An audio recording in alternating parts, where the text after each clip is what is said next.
we're built to walk uphill. And when you reach the pinnacle of the hill, you want to stop and appreciate the vision, but the next thing you want is a higher hill in the distance, because it's the uphill climb that it's from the uphill climb that we derive our value. And I mean this technically. So almost all the positive emotion we feel, especially the emotion that fills us with enthusiasm, and that's to be filled with the Spirit of God, by the way, because that's what enthusiasm means. That's experienced in relationship to a goal. And so in some sense, and this is part of the religious enterprise, you want a goal that you can never attain, right? So you can always move closer to the goal that recedes as you move towards it. You think, well, that's frustrating. It's like Sisyphus pushing the rock uphill. But it's not, because as you pursue that goal, you put yourself together and your life does get better and richer and more abundant. And that's why the highest levels of virtue and goal are in some sense transcendent. You want them to be above everything you're doing so you can continually move towards something that's more sublime and better. That's what you are. You're here to live, not to sleep. And the problem with the vision of Mai Tais on the beach is that, well, first of all, that's a vision of drug-induced unconsciousness. Second, it's only going to work for about a week. Third, you're going to be a laughingstock in a month and depressed and aimless and goalless. You want a horizon of ever-expanding possibility.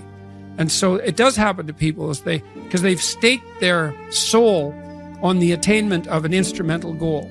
And it can be a pretty high order goal. It was in your case. But then you think, well, now I'm there. Now what? Well, the answer can't be, well, I'm going to live in the lap of luxury and never have to leave the face. What do you want to be? A giant infant with a gold bottle? You never have to do anything but lay in your back and suck. It's like, well, you see the problem with that as a conceptualization. It's no, you want to be like an active warrior moving uphill with your sword in hand. And that's dynamic, that's exciting. And that's why so many young men disappear into video games. That's all acted out in the video game. So they have to act that out in their own life. Thrownness is the fact that we kind of experience life as if we're tossed into it, thrown into it. You know, you're male and not female. You're Hindu and not Christian. You're tall and not short. You have an arbitrary range of talents and an arbitrary range of limitations, none of which, in some sense, you chose. It's the cards you're dealt. Now, some of those are cards of privilege. Now, maybe you're born intelligent. Maybe you're born symmetrical. Maybe you're born healthy. Maybe you're born into a culture where it's much easier not to be absolutely deprived. Maybe your parents are rich. And so all of that, in some sense, is unearned. Now, along with that comes a good dose of existential guilt. Because at the same time, and this is true for anyone, regardless of their cultural background, the ground we walk on is soaked in the blood of historical atrocity. And so that's on you.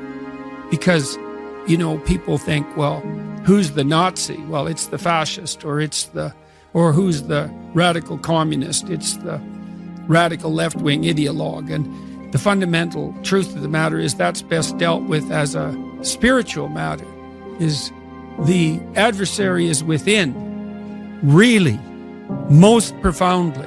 And so you have to take the responsibility for that historical atrocity onto yourself. I was talking to Guy Ritchie this week about his movie King Arthur. It's quite an interesting movie in many ways. And when Arthur, who could be the hero, takes the sword, he's so overcome by visions of his murderous uncle that he can't pick up the weapon. Well, think about that. Now, you have weapons at your disposal, but they've been used by your murderous uncle. How dare you wield them? And the answer is, maybe it's easy just to leave the sword on the ground because you do want to be responsible for atrocities going forward. And don't think you couldn't be. And don't think you might not enjoy it. And so, the way you pay for your privilege is with your virtue. I mean that most particularly. You have these opportunities and this existential guilt. And the way you expiate that and atone is by doing your best to live the best possible life you can manage, to speak the truth, to treat people with respect, to abide by the principles of the dignity of the individual, and to put your house in order. And that's how you pay for your unearned privilege. All of us. And we all have our privileges and our curses, All of us have that. That's why it's not useful to be envious of people. You're a young man, you see someone drive by in a Ferrari with a blonde, and you think, my God, he's got everything. And, the woman in the car is a prostitute who's got a cocaine addiction, and her life is just one catastrophe after another. And he's had to lie and cheat his way into this position, and he's afraid that everything's going to come crashing down on him, and that's what you're jealous of. And it's just not that profound. You don't want someone else's fate. Man, your fate's enough, and your adventure's enough. It's plenty. It's more than you can ever fully realize. And so that's also part of the reason that we all believe that the individual has some intrinsic dignity. It's don't be so sure that your position and your room is so damn trivial. It might be your attitude towards it that's trivial. And if you're in dire straits and dire circumstances, just look at how much opportunity you have to make things better.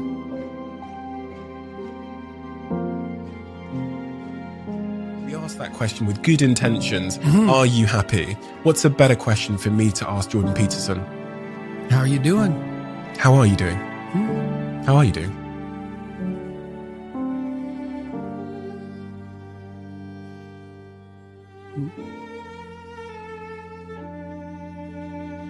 Brilliantly and terribly.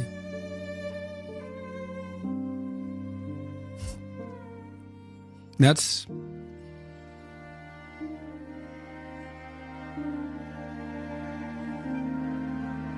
when you listen to a profound piece of music, one that sort of spans the whole emotional experience, it's not happy. Happy is elevator music, and probably you just shouldn't listen to that at all. Right? And you think, why? Well, it's harmless, it's treacly, it's sweet, it's simple, it lacks depth, it's shallow, that's a problem.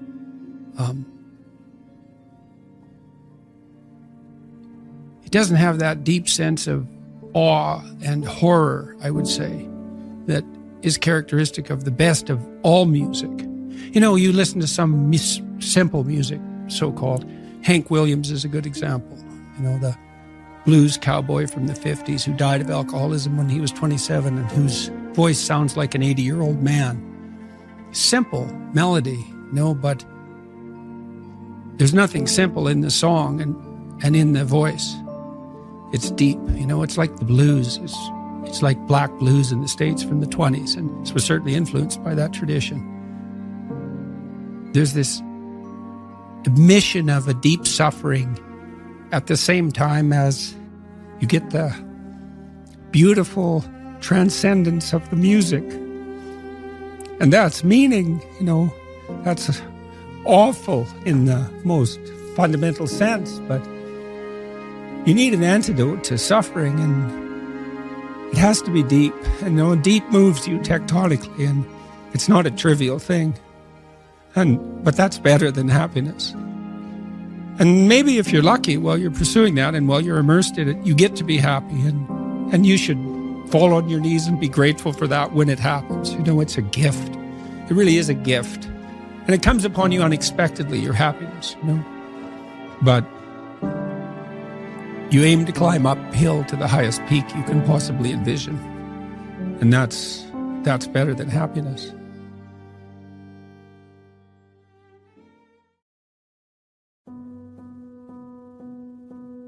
We've been fed this unending diet of rights and freedoms, and there's something about that, there's something about that that's so pathologically wrong.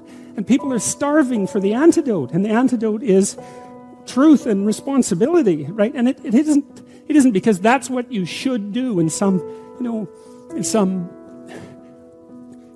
I know better or someone knows better for you what you should do sense. That's the secret to a meaningful life. And without a meaningful life, then all you have is suffering and nihilism and despair and all of that and self-contempt. And that's not good. And so it's necessary for men to stand up and take responsibility. And they all know that and are starving for that message. And the message is more that that's also a good thing to stand up and take responsibility, because you're cursed so much now from when you're young with this notion that your active engagement with the world is part of what is destroying and undermining the planet and adding to the tyranny of the social systems. It's like, how about not so much of that, hey?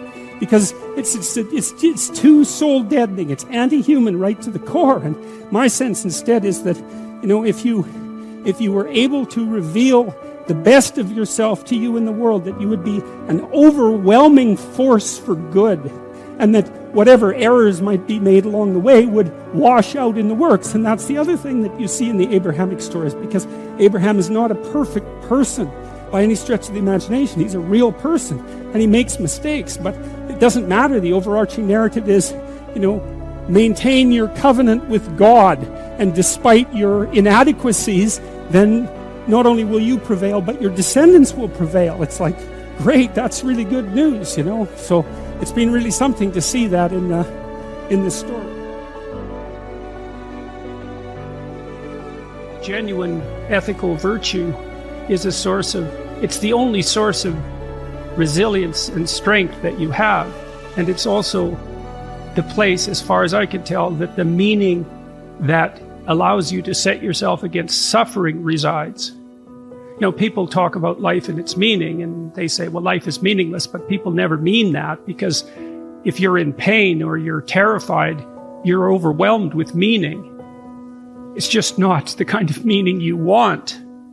And it's not a reality you can talk yourself out of easily. And that's particularly true of pain, but it can also be true of anxiety. And so the question is there a reliable source of meaning that you can set against that? And what's its nature, if so? And so here's a way of conceptualizing it to some degree. So I'm currently in a rather remote location in northern Ontario. And one of the advantages to being here is that I can go out on my dock at night and I can look up and see the night sky. And when you see the night sky, when it's pitch black, you are face to face with something as near to the infinite as we can face in a prosaic day-to-day setting. And so there's an experience that goes along with that, and the experience is one of awe and wonder. And awe is a very interesting emotion. Let's say it's unbelievably ancient from a biological perspective. So if you feel awe, your hair might stand up on end. Mm-hmm. And sometimes you get that feeling, chills running down your back, say, when you're listening to music that you particularly enjoy. And that's a variant of the reflex that prey animals have when they see a predator. Their hair stands on end so that they look bigger. Now, of course, they don't know that. So part of that feeling of awe is tied to our ancient mammalian heritage. It's a variation of the response we had to a predator. We're in the face of we're facing something much greater than ourselves. Mm-hmm. And so, but there's more to it if you think it through, because when you face the night sky, for example, or you confront something that fills you with wonder and awe, there's also a call to action that's sort of implicit in it. And maybe you think, well, the wolf is calling to the rabbit to be better at defending itself in some sense, to be a better rabbit, because otherwise, man, you're going to be eaten by the wolf. And when you look up in the night sky, to the night sky, and you feel awe, there's a call there.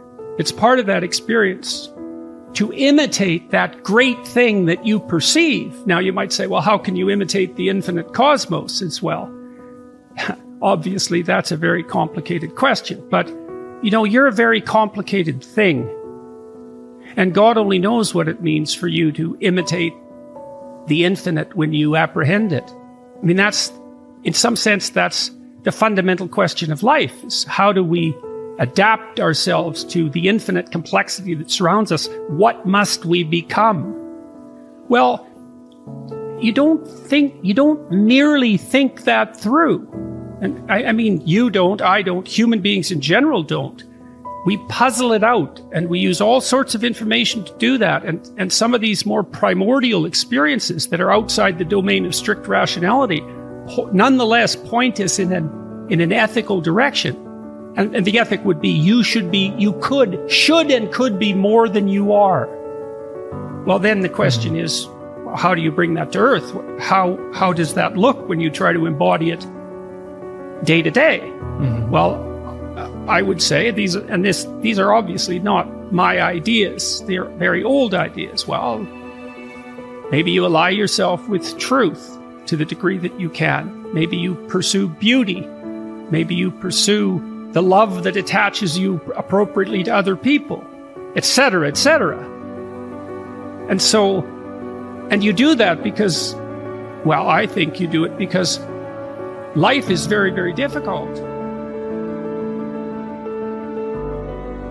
Gray developed a theory of emotion that's predicated on the idea that, essentially on the idea that most of your emotions are experienced in relationship to a goal. Okay. And so you establish a goal, then movement towards that goal, or evidence that you could move towards that goal, makes you happy, produces positive emotion, whereas evidence that the goal is invalid or that you're blocked in some way produces negative emotion. Mm-hmm. So you lay this map on the world. It always has a destination point in mind. There's always a destination point implicit in it or explicit in it. So it works as subtly as this, for example. So if you walk into your room and you want to walk towards something to pick it up, and your room is cluttered because you've been careless, all that clutter manifests itself as an obstacle to your goal and produces negative emotion. And you experience that instantaneously, essentially, and automatically.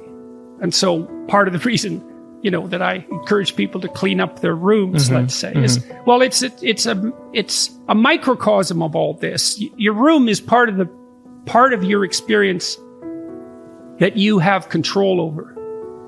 And it's easy to underestimate its significance. But that's a place you can alter. You can set it up for whatever it is that you're doing.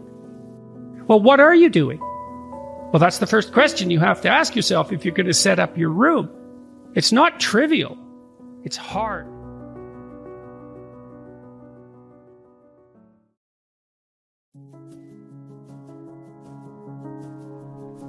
Physical attractiveness is extensively studied in departments of psychology. How big of a determinant of success is it apart from IQ or any of the other big 5 traits?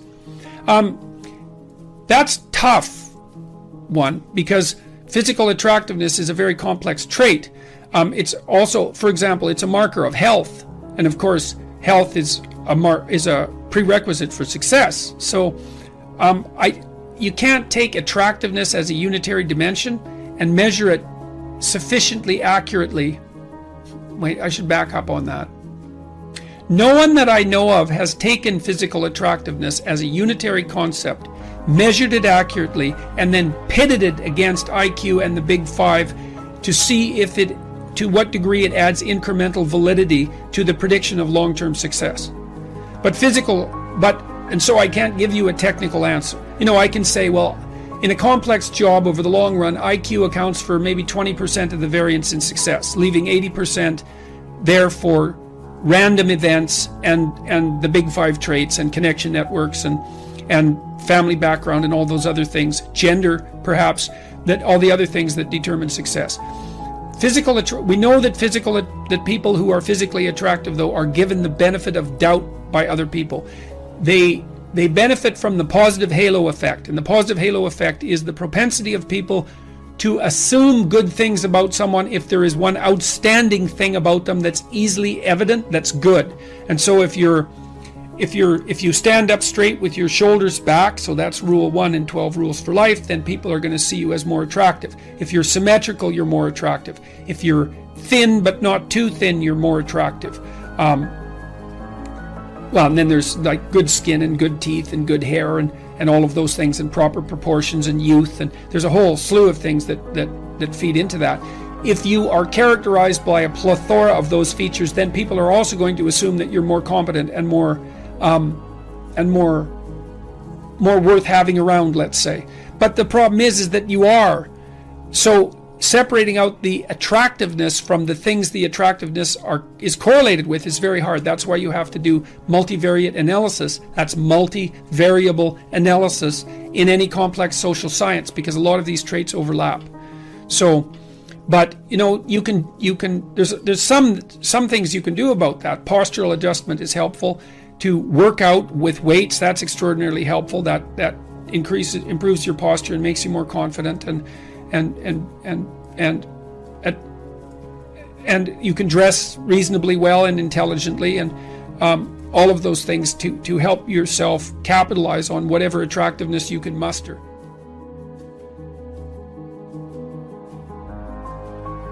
How do you dress so well? Any tips? Well, thank you. I started buying nice clothes, let's say, this year, really. I had some decent suits before that. I did some research online to find out who good suit manufacturers were. You can look that up. But before this tour, I went and talked to a good tailor, expensive place. I felt terrible spending so much money on clothing. But I felt that if I was going to go talk to, it's been 200,000 people, that I was going to do it right, and I was going to invest in some decent clothes. And even though it hurt my cheap Northern Alberta soul to do it, it was definitely worth it. So you go talk to someone who knows what they're doing. Go talk to an actual tailor, and you can do some research online. There's lots of resources online that are devoted to helping men figure out how to dress. 3-piece suits look really good. I've got them tailored and fitted, so they're not bespoke suits. They're off the rack, but they've been tailored, and that makes a big difference. All the subtle things that tailors do, they tuck it in around the waist, they cut it to your body, all of those things help. It's really good to have a good pair of shoes, a couple of nice ties. I learned how to tie a full Windsor knot recently, and that actually helps. You don't want your tie to look too skinny. Lots of people have been dressing up to come to my talk, so it's nice to see a lot of young men come well dressed, often in 3-piece suits, but not always. And it's really good to see them dressed like grown-ups. I think that's a real plus. I had a rule that I didn't write in 12 Rules, which was dress like the person you want to be.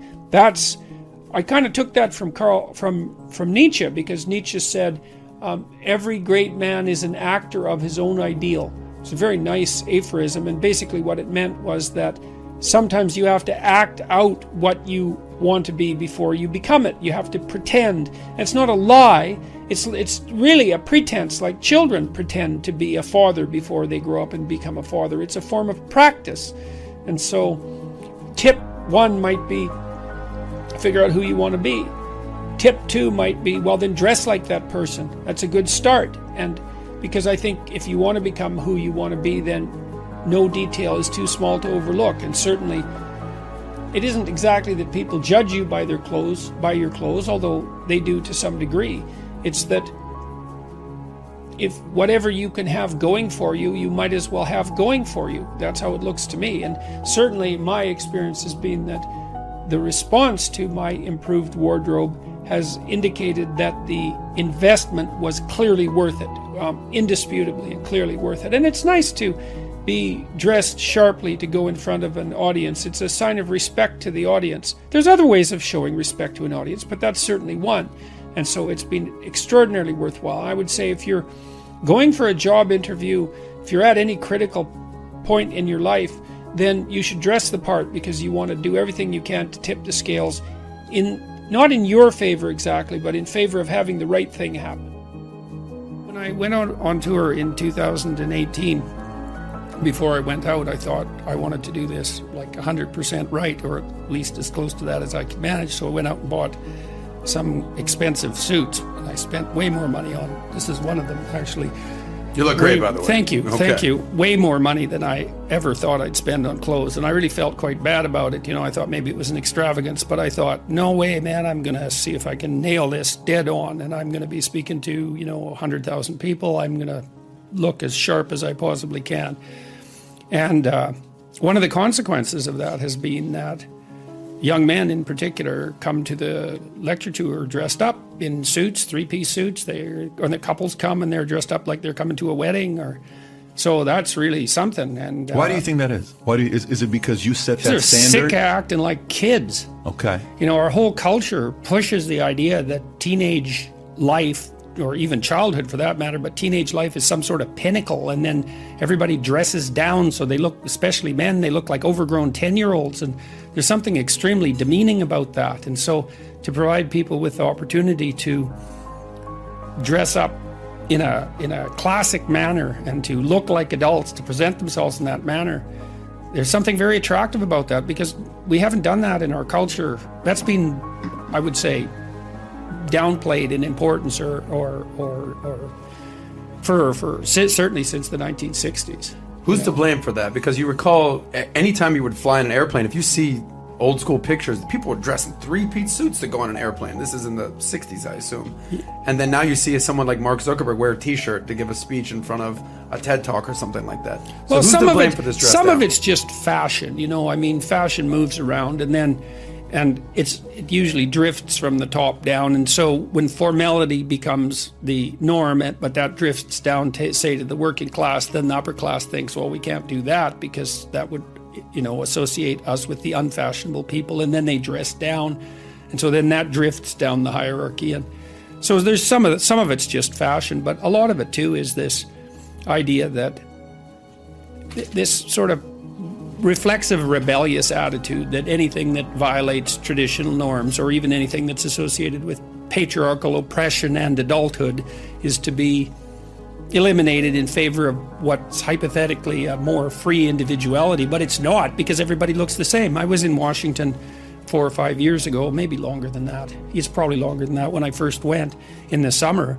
And one of the things that really struck me, all these people wandering around these great monuments, is all the men looked like overgrown 10-year-olds. They looked exactly like their kids, except they were bigger. They looked like they'd been inflated with a bicycle pump. And I thought, this is weird that adults are dressing like children.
talked to my father about this years ago because he always wore a suit when he was a teacher. He's still alive. He's a teacher, and he always wore a suit. And I asked him why one day, and he said because it was his way of showing respect for the students. And I mean, I'm not saying that everyone who doesn't dress in a suit is being disrespectful, but there's something about outfitting yourself for the task at hand. And there's also something about attempting to put some effort into putting your best foot forward. And I don't really buy the it takes more time in the morning argument. It takes a bit more time, but once you, before I went on this tour, I went through all my clothing and I tossed out everything that didn't fit, and which included a number of suits that were old, and I had to organize them, and that took about a day to get my closet in order.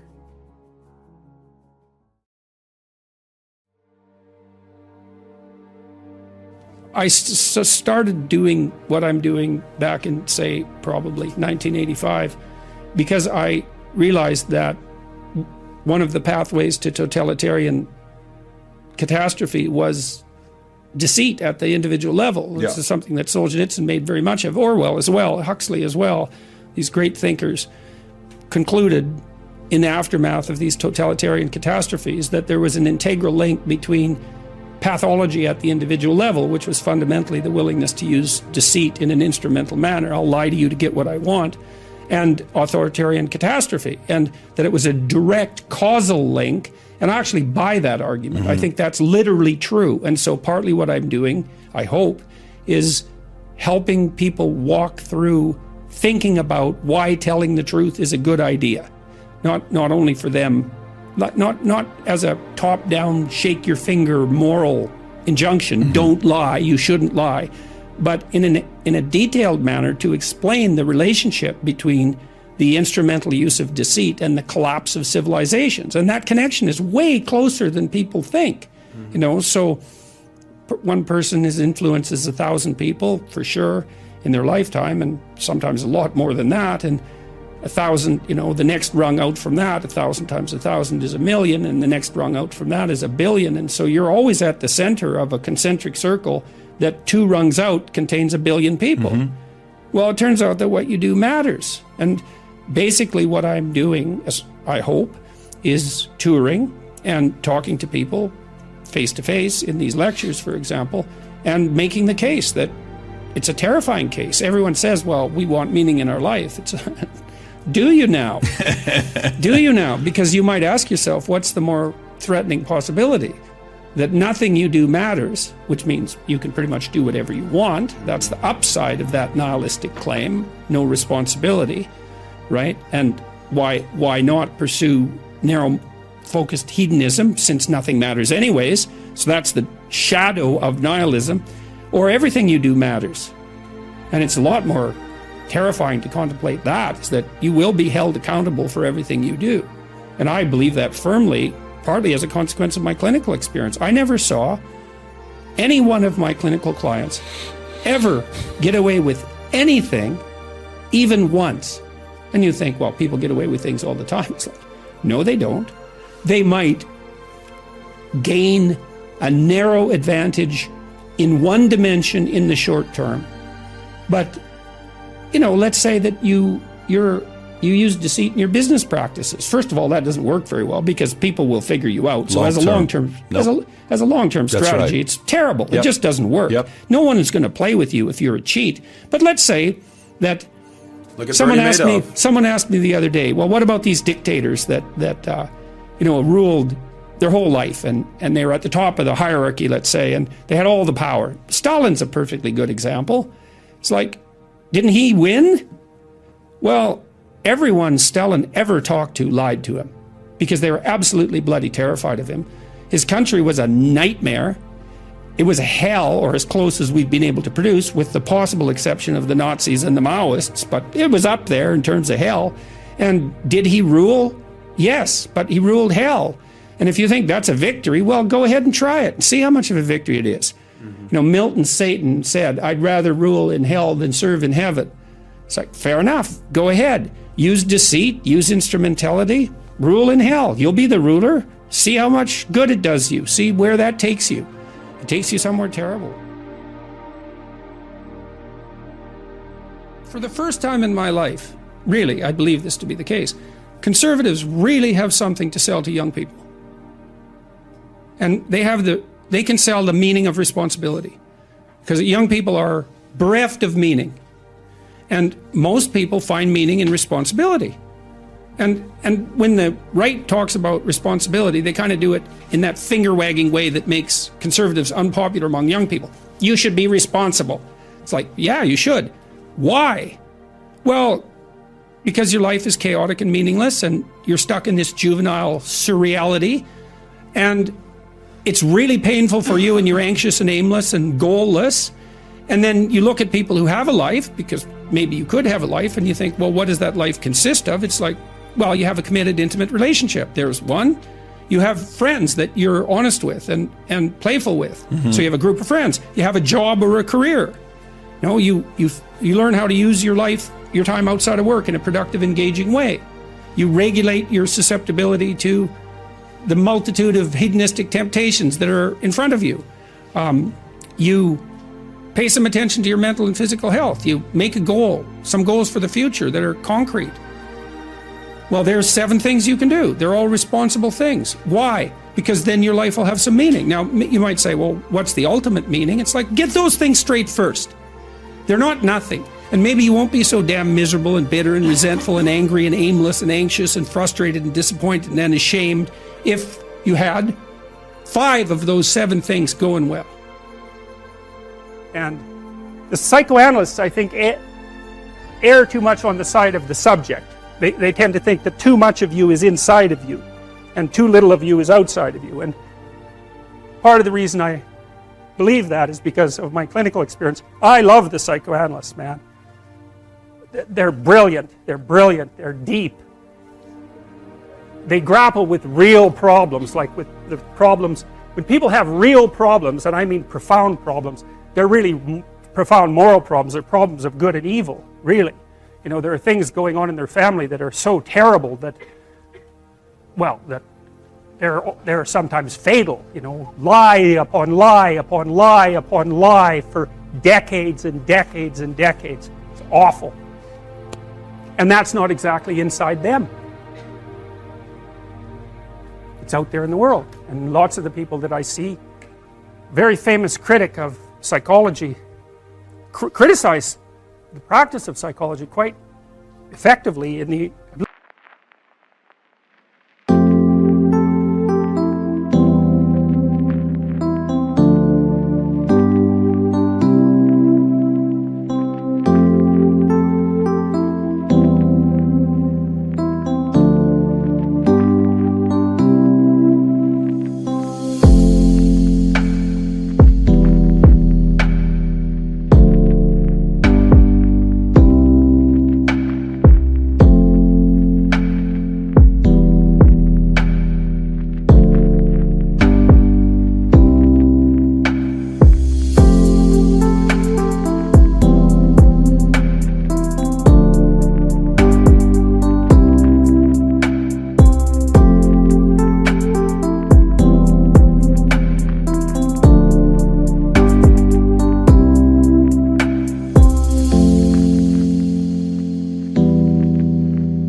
believe in the early 60s.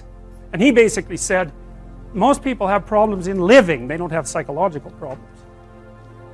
And so I've experienced, despite my love for the psychoanalysts, very frequently what I'm doing as a therapist is helping people have a life that would work.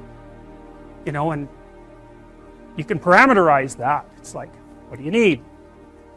How about some friends? That people kind of like that. How about an intimate relationship with someone that you can trust, that maybe has a future? That'd be good. How about a career that puts you in a dominance hierarchy somewhere, so at least you've got some possibility of rising, some possibility of stabilizing yourself, and a schedule and a routine, because no one can live without a routine. You just forget that. If you guys don't have a routine, I would recommend, like, you get one going, because you cannot be mentally healthy without a routine. You need to pick a time to get up. Whatever time you want, but pick one and stick to it, because otherwise you dysregulate your circadian rhythms and they regulate your mood. And eat something in the morning. So, a schedule, that's a good thing, man. Your brain will thank you for it. It will stabilize your nervous system. With a bit of a plan, that's a good thing. You need a career, you need something productive to do with your time. You need to regulate your use of drugs and alcohol, most particularly alcohol, because that does in a lot of people. You need a family, like the family you have, your parents and all that. It'd be nice if you all got along, you could work on that. That's a good thing to work on. And then, you know, you probably need children at some point. And that's life. That's what life is. And if you're missing, you know, you may have a good reason to not be operating on one of those dimensions. It's not mandatory.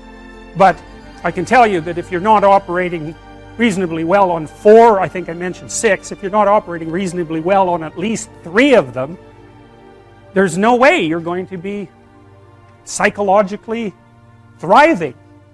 And that's more pragmatic in some sense than psychological, right? Human beings have a nature. There's things we need. And if we have them, well, that's good. And if we don't have them, well, then we feel the lack. And so behaviorists, behavioral psychologists concentrate a lot more on that sort of thing.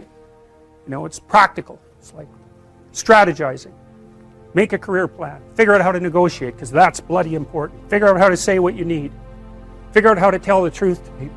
Figure out how to listen to your partner in particular, because if you listen to them, they will actually tell you what they want, and sometimes you can give it to them and maybe they'll return the favor. And if you practice that for like 15 years, well, then maybe you're constantly giving each other what you want. Well, hooray, that would be good. And then there's 2 of you under most circumstances, and it's better to have 2 brains than 1, because people think differently because of their temperament mostly. And so the negotiation is where the wisdom arises, and it's part of the transformation, the psychological transformation that's attendant on an intimate relationship, and one of the fundamental purposes of a long-term intimate relationship.